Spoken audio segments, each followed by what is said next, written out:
Hey folks, this is Lucid, and we are going to be doing a national overview for Late Age Arcoscephale. And they are a pretty interesting nation. It's basically a nation of humans, with the occasional monkey and elephant thrown in. And we are going to go through and we're going to talk about all the units, we're going to talk about all the commanders, and then afterwards we'll go pull up Mod Inspector and talk about that. And I'll give some kind of very general thoughts on a pretender design for these guys. Full disclosure, I have not actually played this nation before, though I've played against them a few times, and I've taken some of their units in the All-Stars game. But yeah, let's talk about them. So we'll start with the overview here. They get a very wide array of magic access. They have astral, nature, fire, earth, water, and death. The only thing they don't have is air and blood. And blood they can kind of get to through Summon Caras and Gift of Reason. And air they can get to through nature and Summon Fairy Queens, but that is going to come online reasonably later. Yeah. So for priests, their priests are okay. A lot of their priests have the healing ability, so they can keep your troops in tip-top shape and keep that affliction load down. And then this can potentially also be useful if you have various kinds of thugs, or if you're casting transformation or something on some of your mages, like your cap-only mage. That is a good thing to have.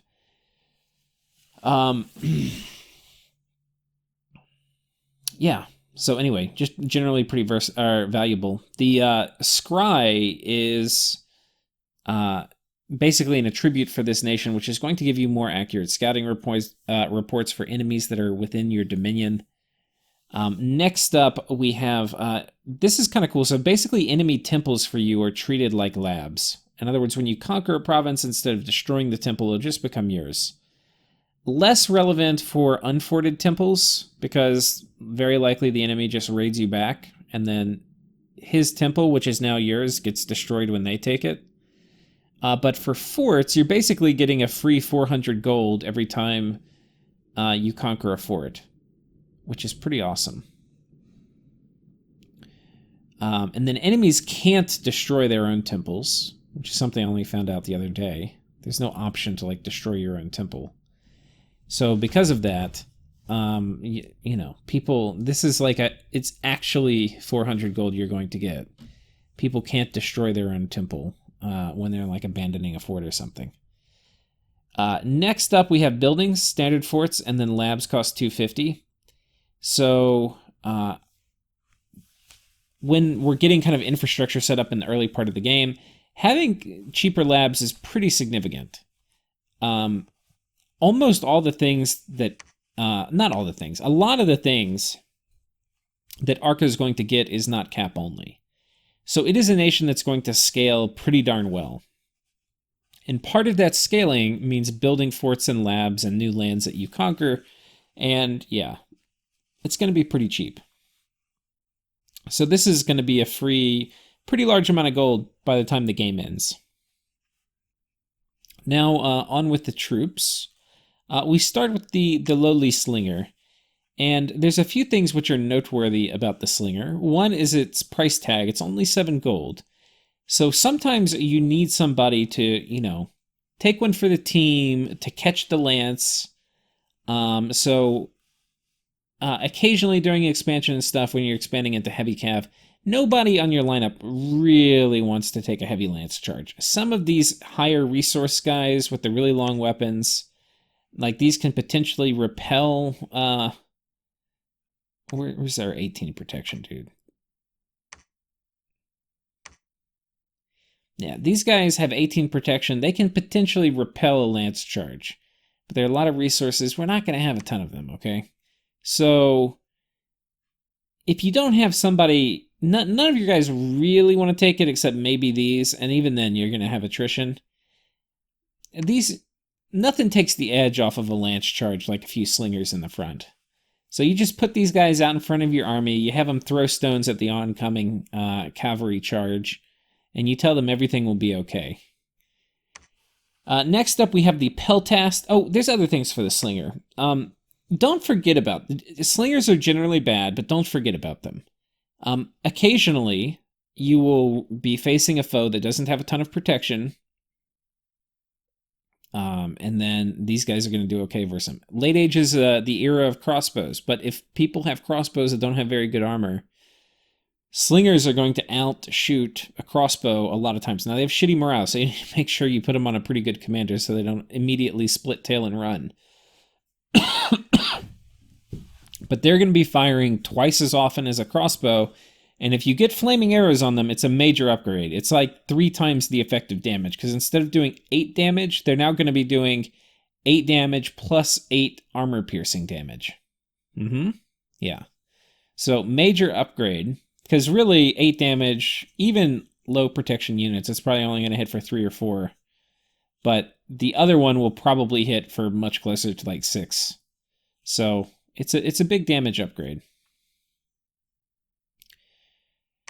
Anyway, so that's slingers, but think things like wolves if you're fighting Ulm, or ghosts of Lemuria, or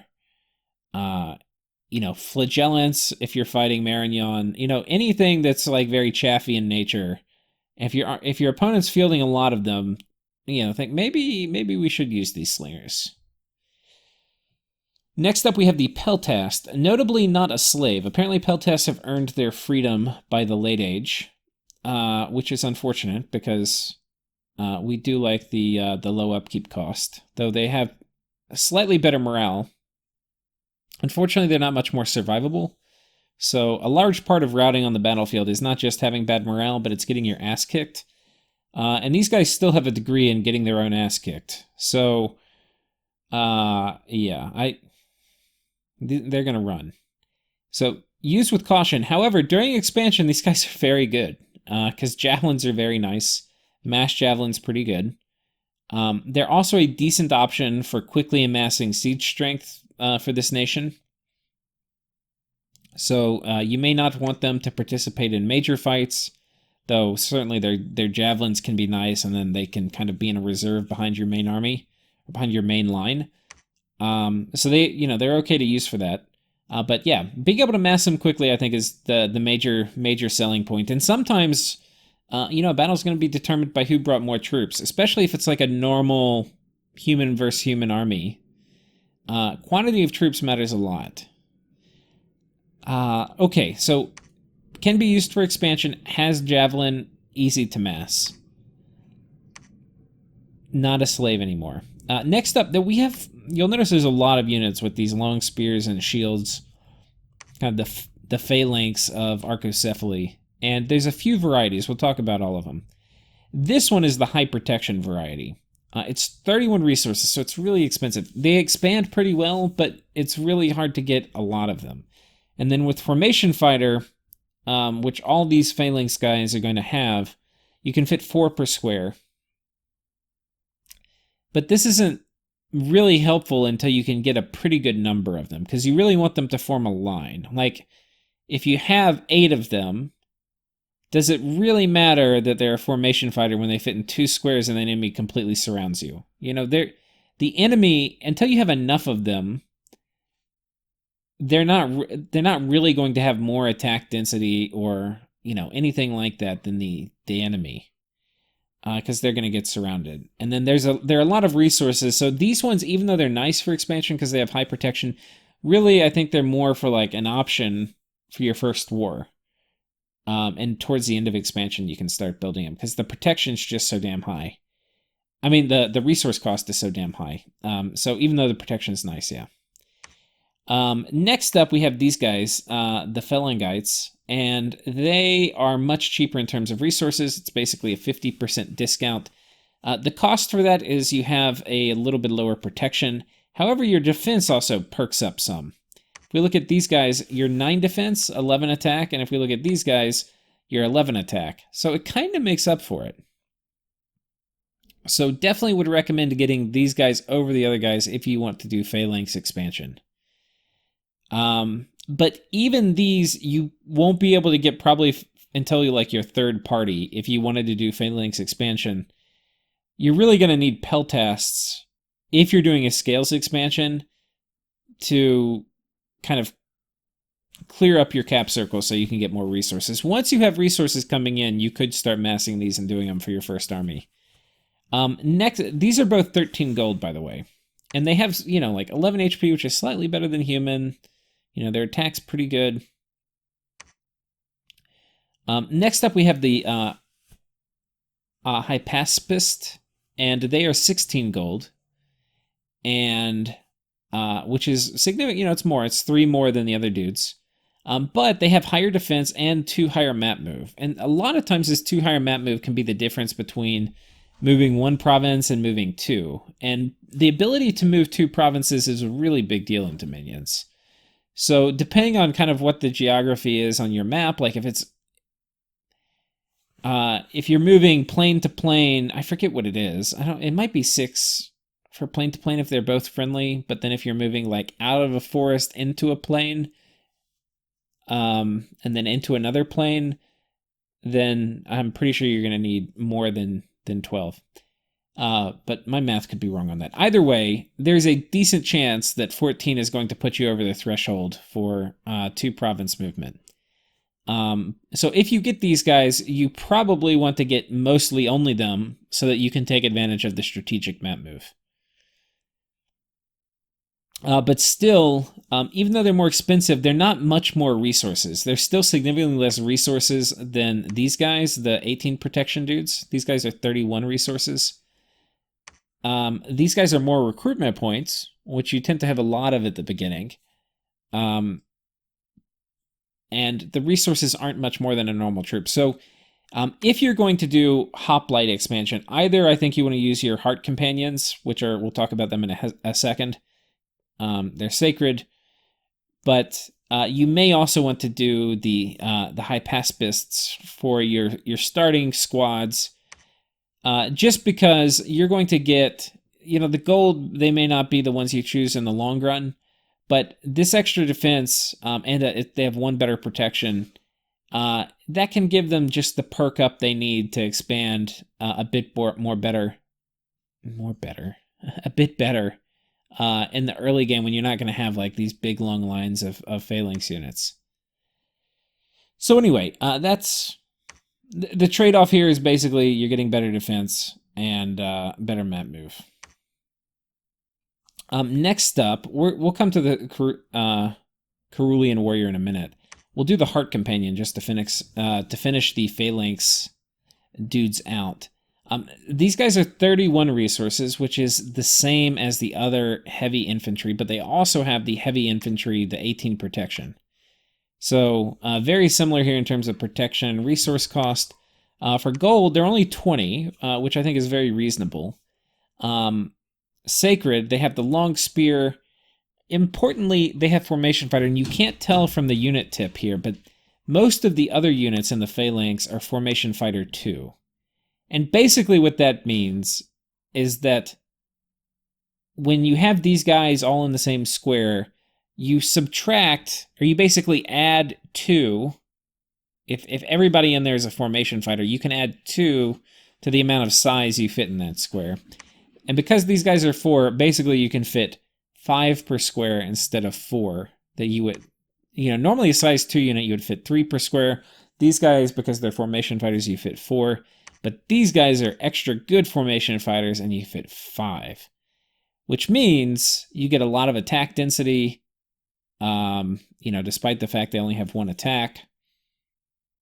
They're not going to get harassed down very well. Yeah. The problem is massing them, right? Because now you're going to pack so many of them in a square, you're not going to be able to form like a very long line very easily, or it's going to take a lot of recruitment to be able to do that.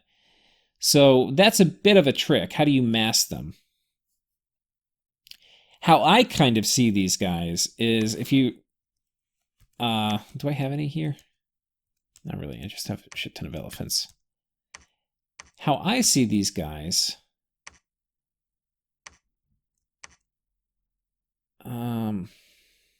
please tell me I have a commander.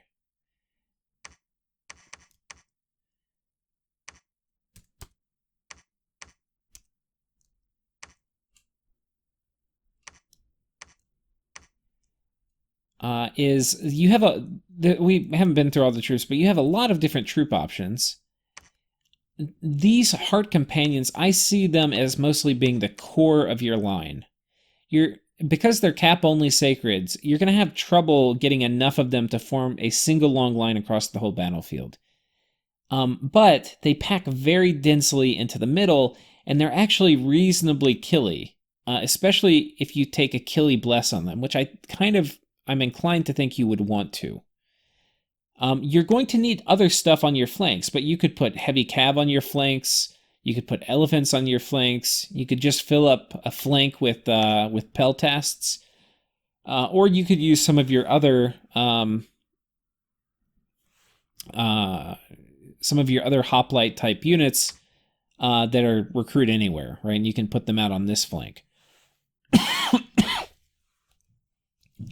The other thing that's of particular note for the Heart Companions is because of this higher density, they're going to be more vulnerable to things like evocations and this and that, but they're also going to be they're going to be better targets for friendly buffs. So think things like Cheat Fate, think things like Luck, think things like Body Ethereal. Those things are now almost twice as effective on these guys as they would like a normal human troop. Right? So, it doesn't say it here, but really receives small AoE buffs twice as effectively almost as other units. So that's kind of huge.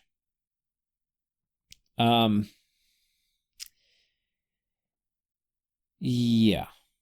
I dig these guys. They're not going to like carry your nation, right? But I think they have an important role to play. We'll leave it at that. Now we're going to... Well, they're in a different order on this and then on the national overview. Kind of interesting. Okay, we've done that guy. I said we'd do the Carulian Warrior next, so let's do him. Basically, it's one of the Bandar apes. They have escaped to Arco. They have pretty good protection, actually. They have base protection 3, and then their body protection is normally 13, so anyway, it goes to 15. Pretty good. They have a buckler, which is not going to be great against archer fire, but, it's better than nothing. And they hit like a damn freight train with 21 attack, or 21 damage, and 12 attack. They're animals, but they also have like an animal, this guy, who's 80 leadership and Beastmaster +1, so he's pretty good to lead them. They're solid. If you are fighting things that are just going to sit there and try to grind it out with you with really high protection, these are a pretty good way to get through it. And I don't believe they're cap only. Oh no, they are. They're only cap only. So anyway, it's something else you can get in your capital that, they're not... What do you want me to say? There's nothing too special about them, but they hit hard. Yeah. They're reasonably high in terms of resources, but not terribly high. So they are an option for massing. When would you want to mass them instead of hoplites? And they have a fair amount of HP.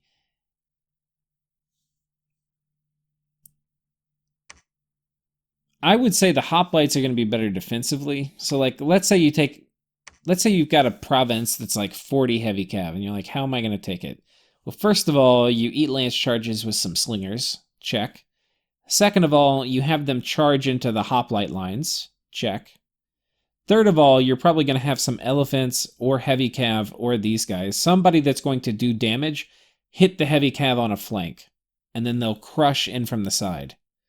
Right? So we're going to take the edge off. We're going to let them kind of hit into the meat of our formation, the things that are going to be hardest for them to kill. And then any of these guys can kind of do the actual damage dealing. Yeah. That's basically how I see them. if you have a kind of killy bless, your heart champions can kind of do that role, and they'll be the front line. They'll be killing things.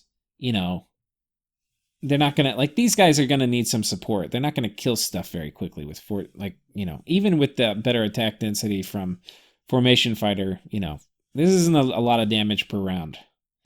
But these guys are gonna have significantly more. They're only 4 more gold than I can't even do math. They're 5 more gold than the most basic hoplite, but they do a lot more damage. Maybe not a lot more damage per tile, but they do a lot more damage. Anyway, I think they're viable. I'm not super excited about them or anything. But it depends. Damage is kind of a threshold thing. So if you're using a lot of these guys, they can have troops with just enough protection. Once you get up to probably 18 protection, these guys are really just going to be doing chip damage. But these guys are still going to punch through 18 protection, a good bit better. So, I think it's a threshold thing when you're fighting things with significantly higher protection. These guys are really just here to take the brunt of the blow, and then you're going to need something else to kill it. Next up, we have the Agima Champion. They're basically a very solid mid-tier cav unit. And yeah, they have a heavy lance charge, which is always good. Better than the normal lance charge. And they just have, the basic heavy cav stuff. Importantly, they've got 18 protection or 18 defense, which is pretty solid. And they've got pretty good attack skill. These are pretty solid attack rolls. And then 15 protection is nothing to laugh at. These guys, you could definitely do cav expansion.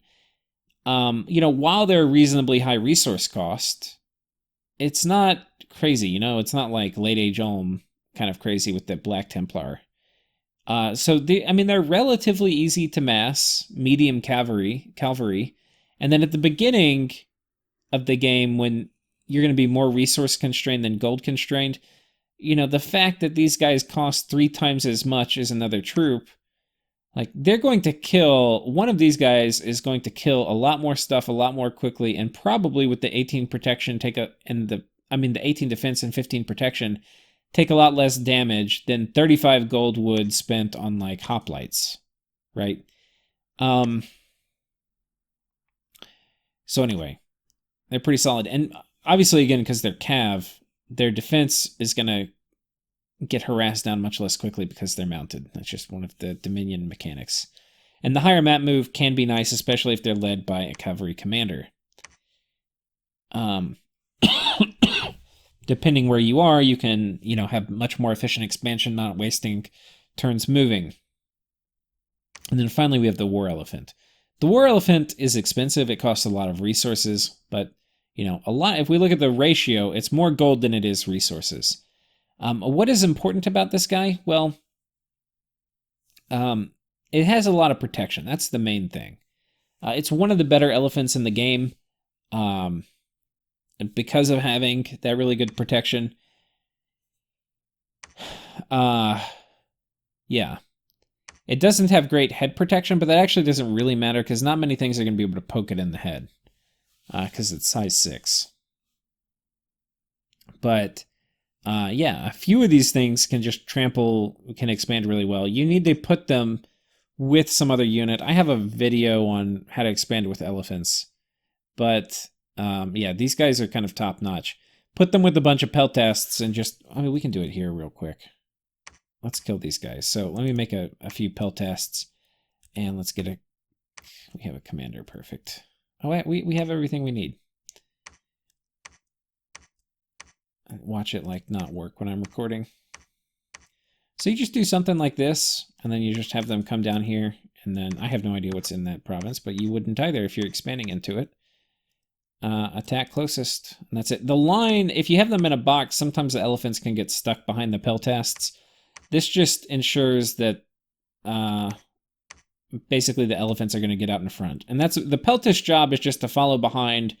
Don't let the elephants get completely surrounded, but don't really do much either. And they're basically there just to prevent morale checks.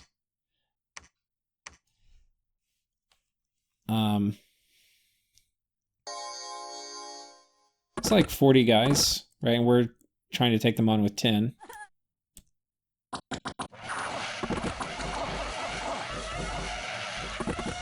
I mean, need I say more? You can expand with 2 elephants. I did this with 3.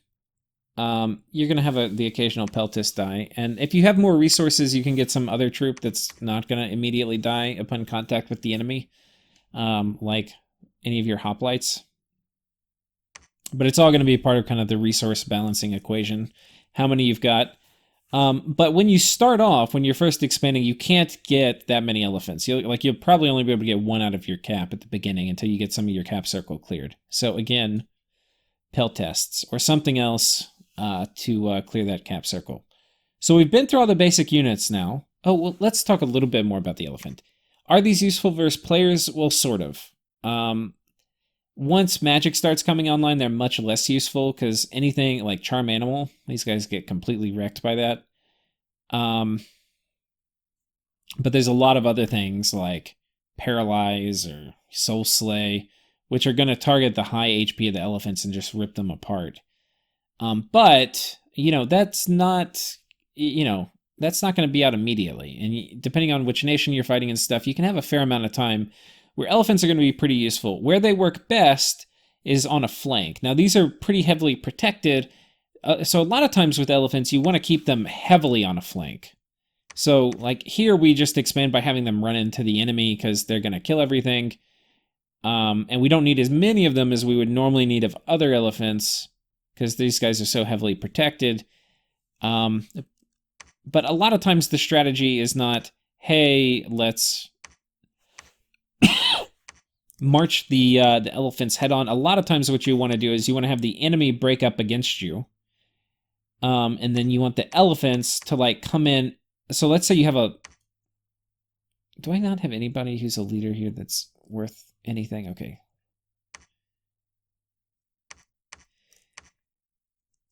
So a lot of times what you want to have is you'll have like a big line and the enemy will come up and hit it, and then you want the elephants to come in here and hit on the side of the line while the enemy's all lined up here, and then just work their way down through it. And it's always going to be very good. The elephants aren't going to take much damage, because as they're coming in, the enemy right here, like the guy in this tile, is going to be like, who do I attack? And just the way Dominion's combat mechanics work, they always attack people in front or behind rather than to the side. So the elephants are not going to take much damage as they come through here and killing everything. So anyway, it's useful to do in a game, but it falls off. At some point you don't, you're never going to get elephants again, really. But I will say too, 1 elephant can murder thugs and things like that if they're not prepared for a lot of trample damage. So, potentially there can be a small resurgence of their utility. I mean, really, you're going to want mages in the mid-game. Like, this could be a mage. So yeah, I think they're useful in the early game. But the Jedi among you may figure out the uses for them in the mid and late game too. Okay, now to the commanders. We have 3 types of hoplite commanders. 2 of them are 75 gold, and then 1 of them is less. He's 70. He has slightly worse protection, but I'll take the cheap one, thank you. The only thing we really care about is the 80 leadership. We have a scout. Not going to talk about him. We have the Agima commander, or Agama commander. I have no idea how to say that. And they are 80 leadership. So again, we get the 80 leadership gives us all the formations and stuff. But they have inspirational +1, so that's nice. We have if we look at what is the 80 leadership means, +1 for up to 3 squads. If we get the Strategos, 120, so +2 for up to 4 squads. So should you get this guy or should you get this guy? Well, it depends how much you actually need the other 40 leadership. Because these guys are both going to give equivalent morale to their troops. And then this guy, I really prefer the other one, because I would rather just get 2 of the other one. And it's going to be a lot more mobile. These guys are slow as hell because they're old. They're going to get afflicted. Nobody got time for that. But, you know, it's an option. Next up, we have the Neokoros. And these are our first mage-priest combo. They're healers. So having a few of these follow your army around, you get a national spell too. I think it was it Thaumaturgy? Yeah, Rhapsody of Life. These guys can cast this, and basically it's going to heal and it's going to reinvigorate. So if you have these behind your front line, they'll kind of potentially, they don't have anything better to do. You know, they're only Nature 1 mage, so there's not much a Nature 1 mage can do. They can do protection, and then they can do that. And I'm not totally sure how much the AI, whoops, we pulled up the wrong one, how much the AI loves casting it, but I think it's reasonable to have a couple of these supporting an army, potentially casting protection, potentially casting Rhapsody of Life, and then just having them in your army, they'll reduce afflictions too, which is going to be nice. Next up, anything else to say about them? No, not really. Next up, we have the Panagiesis, and they are holy too. Oh, these guys can bless your troops too. So that's the other thing. They can also, if you have heart companions, they can bless them. Then, you know, cast Rhapsody of Life or something on them when they're off script. These guys, so okay, they're holy 2, so they're going to bless a bit better. They're healer 2, so they're going to heal a bit better. And then they're going to get a random, so they're either going to be Nature 2 or Nature Death. Now, Nature Death, not a great cross path, guys. There's a 2 paths which aren't terribly great. I mean, Nature 1 you can do Swarm and stuff, but yeah. The Nature 2s, though, they can do mass protection and stuff in combat. And then they're going to be able to do Wooden Warriors and other things, too. So, the Nature 2 ones, I think, are probably going to be a good bit better for you in combat. But importantly, these guys have the unique ability in the game. They're the only unit that can do this. Is they can turn Nature Gems into death. So, that's pretty cool. They also have a national spell they can cast where they spend 3 Death Gems plus, you know, X number of Death Gems for however many months you want the ritual to last. And they can add 2 growth to a province for that. I think you should take growth 3, even though that spell exists. You can make an argument for going growth 1 and then just putting that spell in important provinces, but who wants to waste gems and mage turns doing all that shit when you can just take growth 3? Because you're not going to have it up all game anyway. But it's something they can do. It's an option to consider. Importantly, though, you know, you can leverage an early Mother Oak into an early Well of Misery, and you can definitely become a death power with Arcoscephale. Just, you know, if nothing else, just from having this unit. And in general, Nature Gems are going to be more valuable. I mean, Death Gems are going to be more valuable than Nature Gems, though of course it's going to depend on a ton of things. So definitely a valuable unit to have. Next up, we have the Mystic, and the Mystic is pretty notable because all of them are adept researchers. So these are probably going to be your best research mages. They are all Astral 1, and then they get a wide smattering of paths. So they're all going to get a Fire, Water, Earth, or Astral, then with the 50% chance of getting another random. So basically they can do everything, right? But it's going to be random which ones can do which. But, you know, with this, you're going to be able to add every elemental path to your communion except air, which is pretty good. And these are going to be probably your communion slaves, and then also your communion masters. You're really not going to have too many mystics. And then without any communions, they're still going to be decent at fluffing your troops, like your heart companions and stuff. You can make them pretty tough, you know. You think about it, quickness. You know, with the 5 per tile and the better stats and all that, they're going to go crazy. And then you can do all the astral buffs, which there's a lot of, or the earth buffs, Legions of Steel, Strength of Giants. I think Strength of Giants is pretty important on them too, especially if you need to punch through some hard to kill stuff. But yeah, these are going to be an extremely important part of playing this nation. And in fact, I think they're one of the main selling points of the nation, is just getting access to the mystics. So super important mage here. Next up, we have mystics and then the Orphic mystics. Why are they important? Well, they have the reincarnation ability, which doesn't actually matter much. They're Death 1, Nature 1, which automatically, that should be ringing alarm bells. Hey, this is a bad cross path. But they have a 50% chance of getting Fire, Water, Earth, and then a 50% chance of getting Astral, Death, Nature. Now let's ask ourselves what those randoms can do. Well, the Water Death combo can help us get up to like Streams of Hades.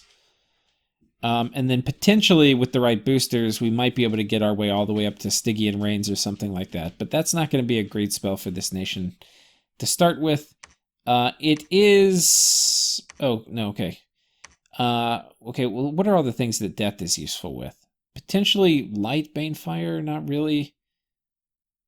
We already talked about that. Death, Earth, Shade Mail access. Death, Astral...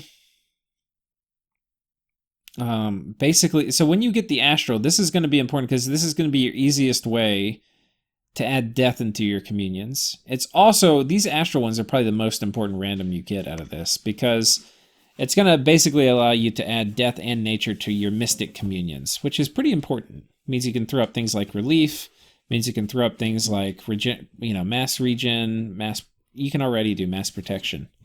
Personal Regen on the slaves. And then Death is really important for human nations to have access to in the late game. So being able to put Death in your communions is pretty important. Things like Life After Death and stuff can be really important. The Death is actually a really important random, because now we're going to have Death 2 on the Death randoms. And that... is pretty significant because that allows you to get Skull Staffs and then actually really climb the Death tree. So this is your meal ticket to getting to Death 3.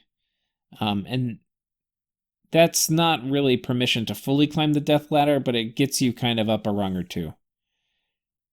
The other thing too is if you say what's the frequency of getting an Astral one, it's a 50% chance for a 1 in 3. So it's 1 in 6 chance you'll have Astral. 1 in 6 will be Death 2, and then 1 in 6 will be Nature 2. What are the Nature crosspath synergies here? Nature Fire sucks. Nature Water can potentially give you Naiads. Though I think this is going to be better on our cap-only mage. Nature Earth, if you put a Matrix on them, it's going to be good to plug them into communions. For like Strength and Gaia and stuff in the super late game. We've already talked about how good the Astral is. Nature Death, we've already talked about that. Okay, yeah. So, okay, anyway, that's these guys. Now, because they're spell singers, if these guys are communion masters, it's going to do less fatigue for the communion. So, and then if they're casting themselves, it's going to be less fatigue for them, but these guys are not super great solo operators. And the ones who are, like the Death 2, would be like a decent mage for this cost. But you probably are going to want your Death 2s doing other things.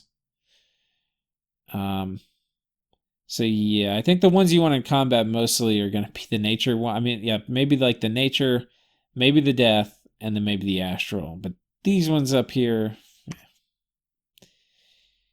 So anyway, but they are spell singers. Next up, we have the Cerulean Commander. They're Beastmaster, so think about leading elephants with these guys. That'll help a little bit with the morale issues. So if I were doing elephant expansion, I would probably pick these guys. And then next up, we have the Sibyl. And they are significant because they have Fortune Teller. They're cap only. let's go back to the Pretender design screen, or this screen, so I make sure I don't mess up.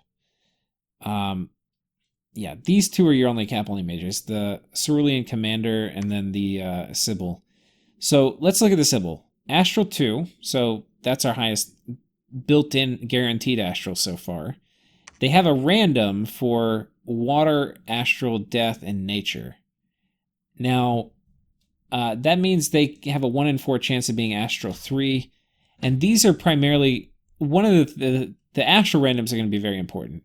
They're primarily going to be your Mind Hunters, and yeah, so you just toss a Starshine Skullcap on the Astral randoms and they can Mind Hunt. Everybody else can still Mind Hunt, but they're going to need a Crystal Coin as well, which is something you can forge with this nation. It's a little tricky getting your first pair of Earth Boots out, but yeah. And yeah, okay, we've got... oh, there's some other things I didn't mention. Potentially you can do Foul Vapors with this nation. Oh, clicked on the wrong one.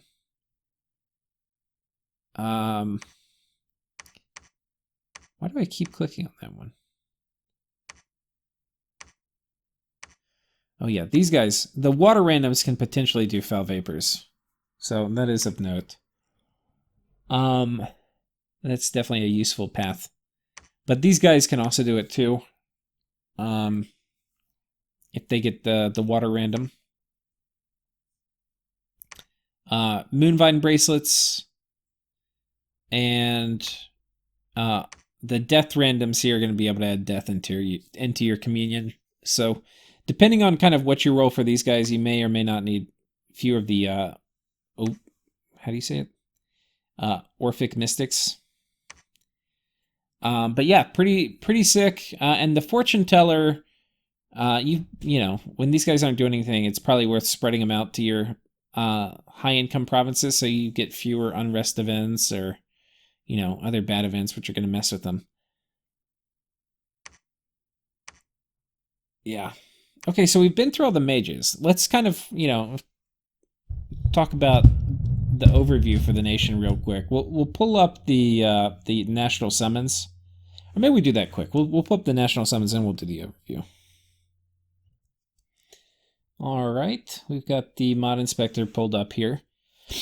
And yeah, let's take a look at the unique spells we get. We have Summon Monster Boar.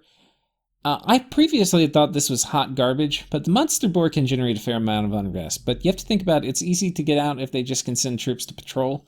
So the only time this spell's good is when people don't have troops to patrol. So if there's a high-value province that's on the other side of the empire from where you're fighting a nation, and they really want to send troops there to patrol, but they don't have a ton of troops because you're sucking them all to your border, you know, this can be an okay place to do it. Or, you know, you're raiding, and so they can never get a full turn to patrol because your army will knock them off. This guy can be here kind of messing up income. But it's pretty niche, I'll say. But I'm happy to at least conceptually have figured out a niche it could fit into rather than being completely horrible. So, tiny little crevice of a niche. Anyway, that's Monster Boar. Awaken Hamadryad, you get these guys who are immobile, but they're Nature 3, and they're not lifeless or anything, so they can do personal regen.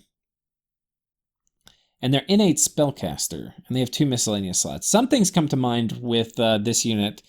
One is you can make Moonvine bracelets, and these guys with the Moonvine bracelet. Now, a Moonvine bracelet is not cheap. These guys are 25 gems to get, but the Moonvine bracelet itself is another 20 gems. But these guys with the Moonvine bracelet can charm. So if there's some province that... I think it can only be cast in a forest. Yeah. If there's some province somebody's trying to take from you, and it's got a Hamadryad in it, and it's got 18 protection, you know, that's not bad. And especially if you have somebody fluff it. Like, imagine you have a fort with 1 Mystic and a Hamadryad in it.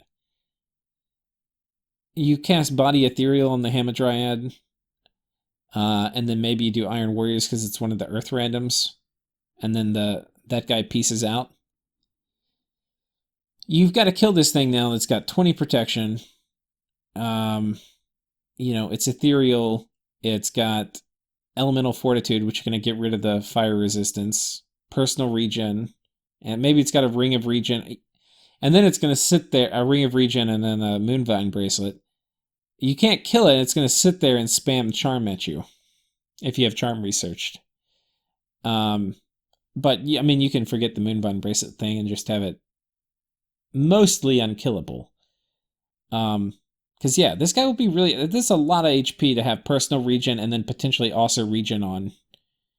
So depending on what you're fighting, I mean, if people know they're going to be going against it, you can design something to kill it easily, right? But anyway, it can be a little block. I think it's mostly meh.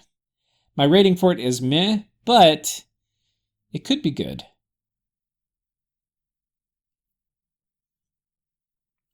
So Dragon Teeth. This one's pretty good. A lot of nations have it. Enchantment 6. You basically get 10 of these guys for 1 Earth Gem. So your Earth Mystics can cast it. Probably, ideally, as part of a communion. But these guys are notable because they have pretty high damage, piercing magic spears, and they're formation fighter. And they've got pretty good armor. So it's basically like a super long dead summon that uses an Earth Gem. Anyway, I give these guys a big thumbs up. Very good spell. Very good in like fort defense and stuff too. Just generally all around good. Bind carries. These are kind of your ticket into blood hunting. They're basically 4 gems per.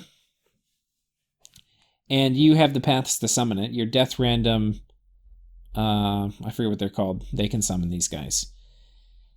So it's a unit, but if you Gift of Reason it or Divine Name it, it becomes a commander, and then they get blood access, and you can get your way into blood. If you have a good...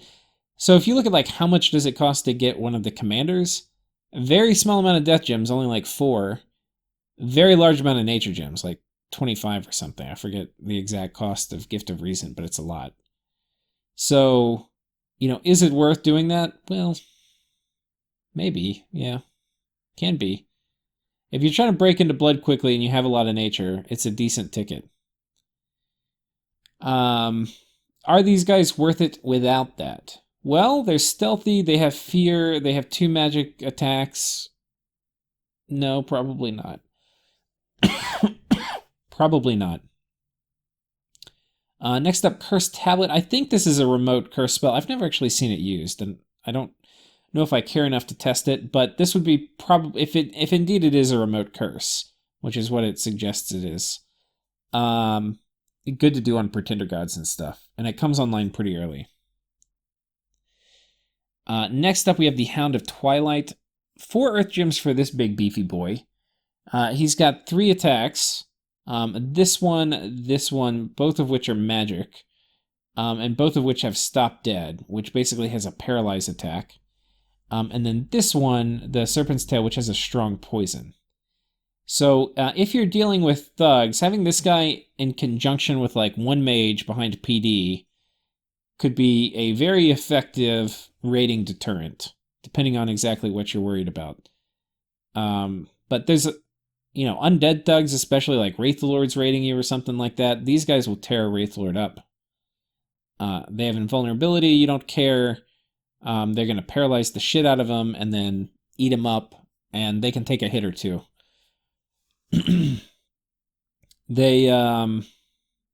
Yeah. Pretty solid. I think this is a solid 4 Earth Gem investment. I don't know how I feel about having them in your main armies. I'm not against it. I think if they're in your armies, you really want to make sure you fluff them. Because they're not super durable, but I think what they excel at is they pack a punch. So I'm imagining them in a situation where, they're not worried about enemy mages or things like that, or other things which are super killy. They're worried about like a thug and PD. That to me is like the best use case for them. But, I could see them in armies too. They're just soft, so you need to fluff them. The Kelladrone, I'm not a fan of these guys. On one hand, so they're basically immobile communion slaves you can get. If you have a fort and you know you need to defend it, you could potentially get these guys to be communion slaves. But, you know, the nice thing about it is they're a communion slave turn 1. They have a decent amount of HP. They have resistances, but they don't heal net. Look, I'm not a fan, guys. I'm not going to pretend I'm a fan. The other thing is they're immobile. You can't even move them with gateway and stuff. They're like strictly immobile. If they were really cheap, they would be good. But they'd have to be like 2 gems. So I think they're like almost 3 times as expensive as they should be. They have high protection. You could dream up a use for these guys. I don't want to pretend you couldn't. Maybe super budget communions to defend a province. Let me dream up a use case. Let's say you have PD outside. You did a PD dump outside a fort, and you want to protect it with a mage, but you don't want to have one of your whole mystic communions out there patrolling every turn, because you know the enemy's just dying to come and mess with it. And if you don't have mage support, they'll kill all your PD. So you only want to have 1 mage patrolling, so you summon 2 of these guys, or you have 2 mages patrolling, and you summon 2 of these guys to be their communion slaves. Right, and that way you're going to waste 2 mage turns every turn instead of 4. That might be worth it. And these guys are going to be pretty good as communion slaves if you only have, I mean, they're not going to be great, because you can't do regen on them. I mean, they could take the reinvigoration buff and stuff, but I don't know. Extremely meh. The fact that they're completely immobile and you can't even move them with gateway, that's the most meh part. The Brass Bull, it's a cool unit. It tramples, it has fiery breath. Significantly overpriced. Like, let's compare it to the other guy I was talking about, the Hound of Twilight.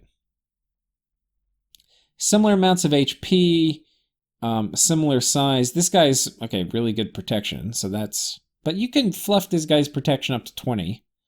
Like you have Earth access. This guy's actually better magic resistance. They're both very high morale. This guy basically has 3 attacks. This guy has 3 attacks. This guy probably has better 3 attacks, too. And he has fear. Fear's the shit. And this guy tramples. And he doesn't heal naturally. I mean, he has some nice tags like mindless and stuff, which means you're immune to a bunch of things. Blunt and pierce and slash resistant. This is big beefy boy. And he could be the thing that turns the tide of a battle for you. But he's also really freaking expensive. Like,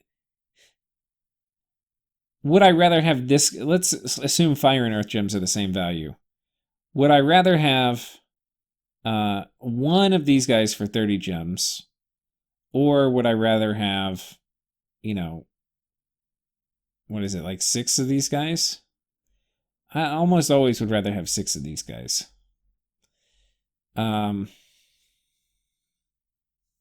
Yeah. 7 of these guys, actually. Yeah, I'll take the 7.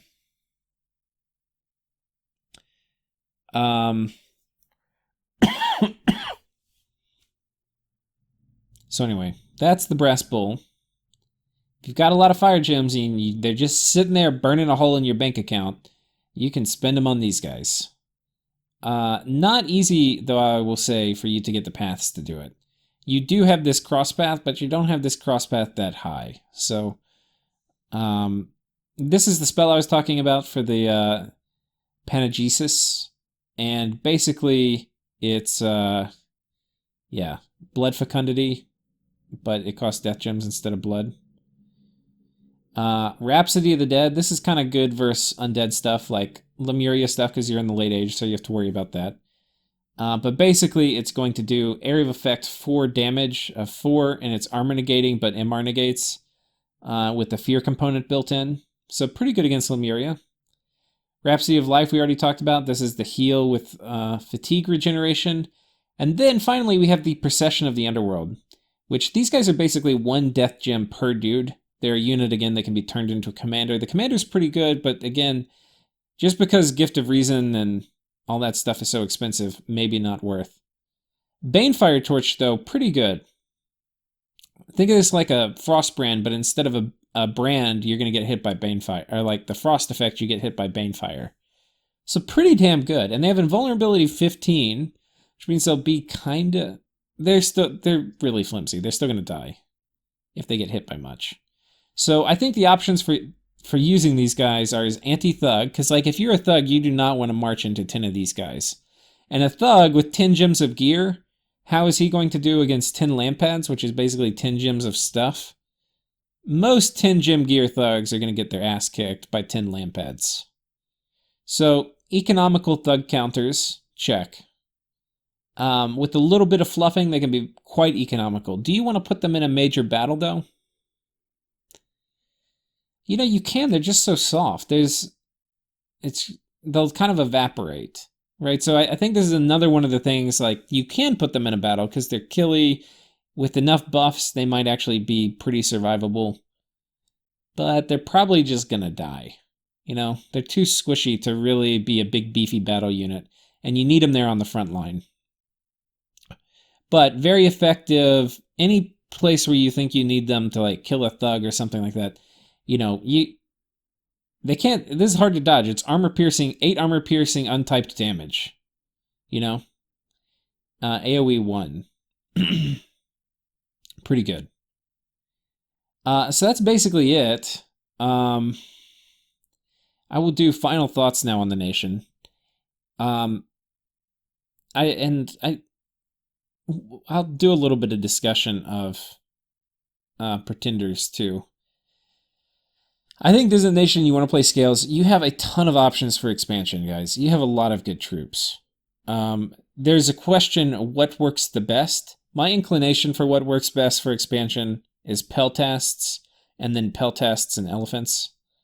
Though potentially, at some point, you're going to switch out of this slow-moving combo. Maybe your final couple expansion parties are Agima champions, because they're going to be faster, and they're going to be able to get to those frontline provinces you need them to get to pretty quickly. For your first war, you can use all these things for your very first war. The elephants are going to be okay for your first war. Peltasts are going to be good siege strength and javelins. Your front line, you probably want to have the hoplites with maybe a core of heart champions like I talked about. The Cerulean warriors you mix in if you're fighting really high protection stuff, potentially. For your bless, I think you want something that's going to make these guys do a job that other stuff... You need these guys to do a job that other people in your group aren't going to do. So what are the things you're missing? We don't really have a lot of magic weapons. You have some on some of the summons you get for the nation, but you're really missing out on magic weapons. So I think these guys could definitely use a magic weapon buff. You have some things which are going to be okay against elves, like elephants. But if you're fighting really high defense things, or even some of the giants and stuff end up getting pretty high defense, or, you know, cavalry that have high defense, getting these guys, having some unit with pretty high attack skill, pretty good, and then upping their damage some. So I think like a 4 attack and 4 strength and magic weapons is a super solid bless for these guys. But, and then especially when you throw on strength of giants on top of that, they're now going to be getting 8 strength. So now it's like 22 damage a hit, reasonably high attack, and you've got very high attack density. You combo that in with the fact that you can just layer buffs on these guys. And I mean layer them, right? Protection, right? These guys have 0 natural protection. So with protection, this is going to jump up now to like 23 almost. I think it'll be right around 23 with Barkskin. You know, you can do Wooden Warriors trivially. Just spam that out, right? And these guys are now going to be at, you know, 23 protection. Potentially 22 damage, potentially, you know, if you got the attack bless, you know, 15 attack with magic weapons. That's very killy. They're going to be also susceptible to evocations and stuff, but that's why you throw on cheat, fade, and luck.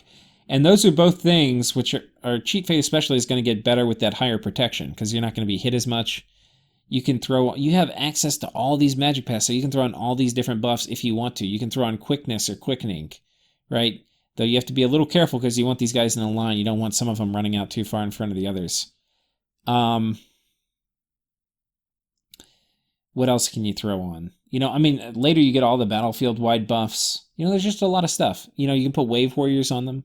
There's no reason you can't. It's going to hurt their strength a little bit, but, you know, regen. You can just think of it. These guys, you're getting twice the efficiency of all the buffs in terms of just AoE casting.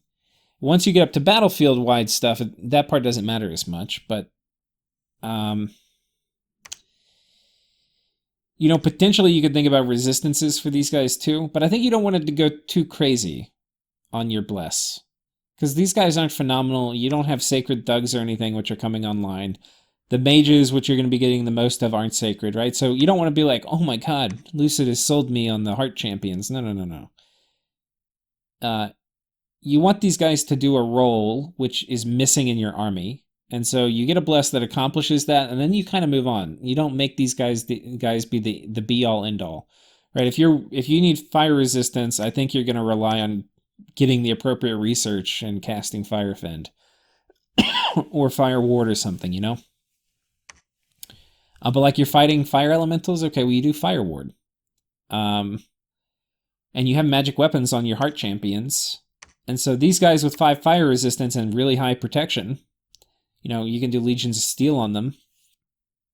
With 5 fire resistance and all this protection, they'll actually do kind of okay against fire elementals. I mean, you know,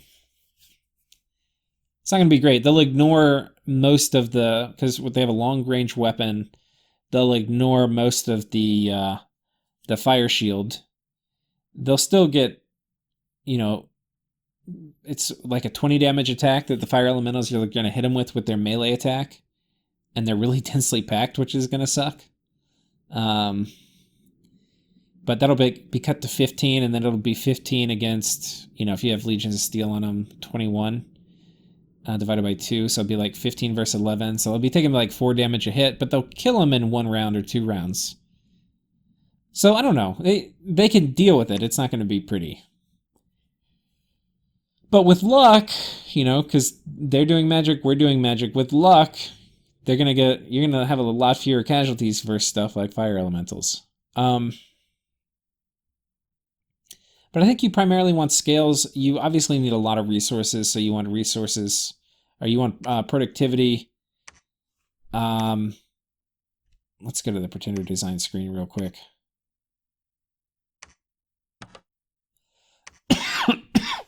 Sorry here. Still have a bit of a cough.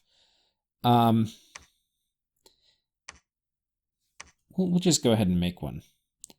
I'm not actually sure. We want fire. This actually is going to be, Statue of War is going to be sick, actually. That's probably the one we're going to take. Though, fire and blood might be better for us. Because we already kind of have earth, but we don't have a lot of earth. It's actually tricky for us getting...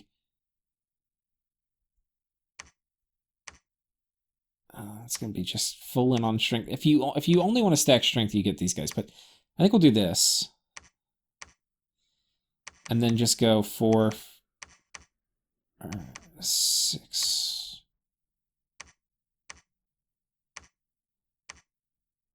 Oh wait, we need Astral too. Shit.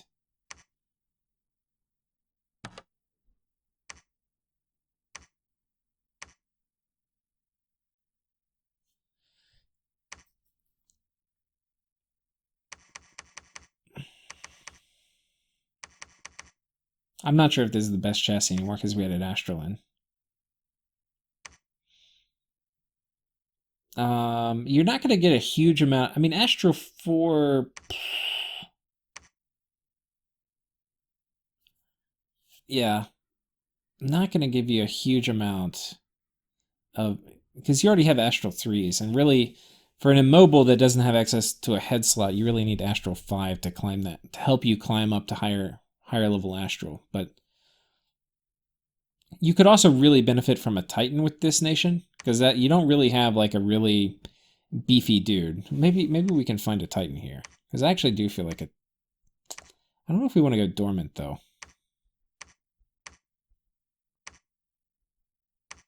This guy, God, he's expensive.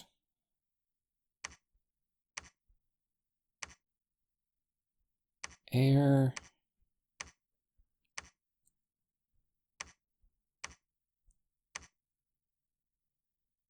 I mean, this guy has kind of the right paths. We can do blood instead of, but we need fire.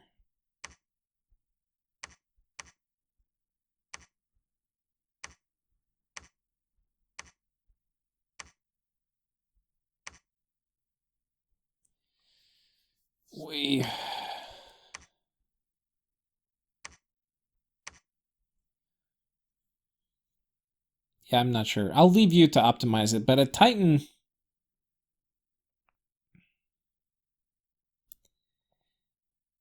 A dormant Titan is an option. If you're really worried about getting, especially if it's a small game, it's going to be like very, very scrappy early. A dormant Titan could be just what you need.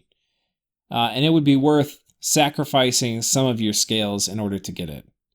But anyway, we'll just finish this while we have it. We'll see what kind of scales we get. And we could always cut these down to 4 and 4. Okay, so imprisoned. We don't really need a ton of dominion, but we want enough to at least spread our scales around. And we definitely want growth. We can trash order if we want to. I'm not really sure of a strong reason why we should or shouldn't. I kind of like doing this trade. We do have some fortune tellers, like with our cap-only mages, so you could justify potentially taking misfortune.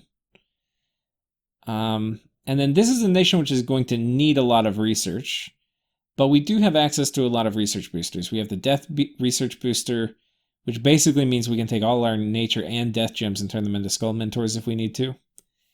We have the fire research booster. We have the air. We don't have the air, and we don't have the blood, but we have a fair amount. So probably just go neutral. Oh, you probably do want magic from mind hunting, because we are kind of a mind hunting powerhouse.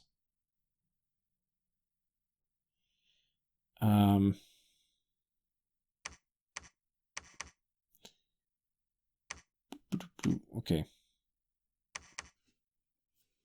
Well, we'd have to sack 2 scales. I'm not really sure if it's worth it. Yeah, maybe it is. I feel like if we do turmoil and luck, like turmoil without any luck, little feels bad, man. Yeah, I don't know. I would probably do this, but depending on your preference, it is definitely very valuable taking. And you know, the other thing we could do is cut fire and earth down to 4, and then not have as much of a bless. Still probably get the job done most of the time, but this will just be a good bit more killy in the front line. So anyway, this will be kind of the that's the pretender god which I will come up with here. But where did I put you? Yeah. There's probably a lot of other ways to build it. I don't think you need an Awake Expander. I think there is a case to be made for a Dormant Titan to shore up, because you're a nation which is going to scale very well. You're going to get a lot better as you get better research. And while you have good troops, and I think you have a lot of things you can do in your early, like in your first war, if there's some really nasty bless or something that's coming after you, it might be you need a Titan to save you. So I think that's a judgment call and how much you think you need that, but this is more greedy, right? This is going to give you basically better scale, so you'll scale better into the late game. Anyway, guys, I think that is it. Take care, and I'll see you next time. Oh, one more thing. I realized after I recorded is that I kind of didn't talk a lot about like the mid-game, like the tech you want. And I think a lot of that is because you can do a lot of things with the with Arco. So it's one of the nations that will be handled better in the hands of a more skilled player. And what do I mean by that? I mean, in order to really utilize Arco, you need to basically be able to, you need to know what most of the spells in the game do. It's not like there's 1 or 2 paths or schools. You need, because basically, Arco is going to be dropping basically any of the fire buffs, any of the water buffs, any of the earth buffs, and any of the astral buffs, which is a lot of different stuff. That there's a lot of different things you can do with this. And then also, because they have Earth Astral, they also have access to death, because they can do crystal matrices and put that into communions. So then you really have all the death buffs, right? So you have, like, what are we missing? We don't have blood, right? So we have fire, water, earth, astral, and then we need air. And I don't think we get air. So air is probably one of the things that you want to consider. Oh, yeah, and this one you also can do without a crystal matrix. You can get death into your communions on this guy. I think air is something you may want to consider taking on a god. Or you want to get up to conjuration and get fairy coins with your nature magic. There's an ambulance going by outside. But anyway, so what are the paths you potentially want to take? Well, there's a lot. The early game stuff, there's like for Earth, you can do, Strength of Giants, I think is pretty important, because you want to be able to get Strength of Giants on a lot of your human troops. You have really good attack density, but you don't have a ton of like damagey stuff. And so early game, if there's somebody coming at you that's got a lot of protection, this is going to be pretty good, especially in the late age where basically everything has pretty good armor. So anyway, that's definitely something that's going to be nice. Alteration, you have a ton of astral, so and you have a ton of nature, and you have really good point casting. So really early in the game, you can be doing protection, and probably not enlarged, but you can be doing protection and moss body, like all the point casting, one AoE sorts of buffs. You get a lot of mileage out of them early. And then astral, of course, has a ton of AoE 1 buffs you can do. And then this, like Area of Effect 5 may not seem like much. Whoops. For Battle Fortune, but this is going to cover a lot of your formation fighter guys. And so basically you have a lot of these things that come online reasonably early. And then, what's this one? Oh, yeah, we already talked about that. So anyway, for the buffing, you're looking at a lot at enchantment, at alteration. But then you also have, it's a very flexible nation, right? Because you have all these different paths, and you can do them in communions.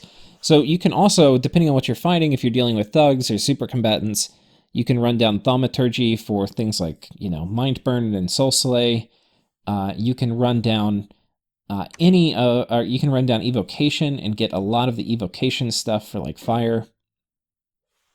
You can get sulfur mist or sulfur haze or whatever, acid. I forget what sulfur. I think sulfur is air. But you get acid rain and stuff on this too. So basically you can do almost anything. There's a lot of the only thing you don't really have is super like deep path access on a lot of your mages. You're kind of broad. So if you want to go for any global, you want to think about what you're taking on your god. Because really, you're not, and this is the case with a lot of late age nations, is they don't have deep path access, right? So, if you're going to be putting up some global and you need, X6, you're going to have a hard time getting there with Arco without having it on your god. So that's definitely something to think about, and that should impact maybe some of your research priorities. But I think one final closing thought for, first wars and all of this business, you may need a Titan if you get really rushed and you want to have that in your pocket. But you also are probably going to need mages in your army for your first war, unless you can get by with kind of getting carried by elephants or like really outpositioning them with your infantry and your cavalry. But really, depending on what you're fighting, I feel like this is a nation you're going to need a few cheap mages following that army around. Maybe doing protection, maybe doing some of the astral buffs, maybe doing some of the earth buffs. But I feel like this is a nation where you got to commit. For your first war, for your first major army, it's not going to be like a priest blessing a lot of troops. And you're probably not going to be just troops without much mage support and expect to win terribly handily. But I could be wrong. Anyway, I hope you have enjoyed the guide, and I hope you think about giving Arco a try. They have, I think, a lot of different tools they can use. And yeah, and the lab costing 250 is actually pretty huge too, because that's going to really reduce infrastructure costs. So I think there's a lot going for Arco. And then they also have the Panegis, whatever you call this person, but potentially, you can be making really big death plays if you get Mother Oak and then Well of Misery up with these guys. It's basically Pearl Farmer for death, as we had talked about, but there's a lot of things this nation can, like, that's one of the things this nation can do that no other nation can. But, I think with the tight formation fighter and a bunch of other things, they really do play really interestingly. So, anyway, take care, folks.